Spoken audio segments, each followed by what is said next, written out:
हाथी और चूहा की कहानी में एक राज्य में एक राजा का शासन था। हर सप्ताह पूरी शानो शौकत से नगर में उसका जुलूस निकला करता था, जहां प्रजा उसके दर्शन किया करती थी। एक दिन एक नन्हा चूहा उसी राजमार्ग के किनारे किनारे कहीं जा रहा था जहां राजा का जुलूस निकलने वाला था।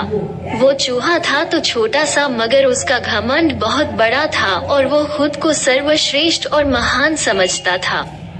कुछ देर बाद राजमार्ग से राजा का भव्य जुलूस निकला, जिसे देखने लोगों की भीड़ लगने लगी। राजा अपने पूरे दल बल के साथ था। उसके सैनिक उसे घेरे हुए थे।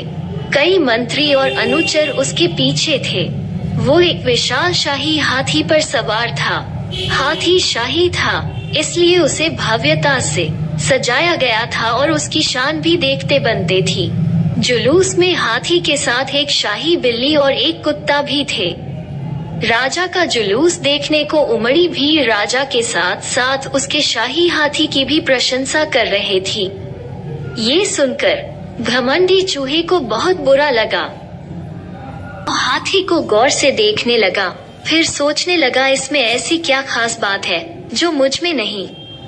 मैं भी उस जैसा ही हूँ। मेरे पास भी 2 आँखें, 2 कान, 1 नाक और 4 पैर हैं। फिर उसकी इतनी प्रशंसा क्यों? उसके विशाल शरीर के कारण, लंबी सूंड के कारण, छोटी छोटी आँखों के कारण या झुर्रीदार चमड़ी के कारण? किस कारण?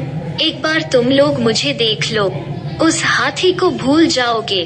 मैं हाथी से ज्यादा महान हूँ। चूहा ये सब सोच ही रहा था कि शाही बिल्ली की नजर उस पर पड़ गई और उसकी लार टपक गई। जुलूस छोड़ वो उसकी ओर लपकी।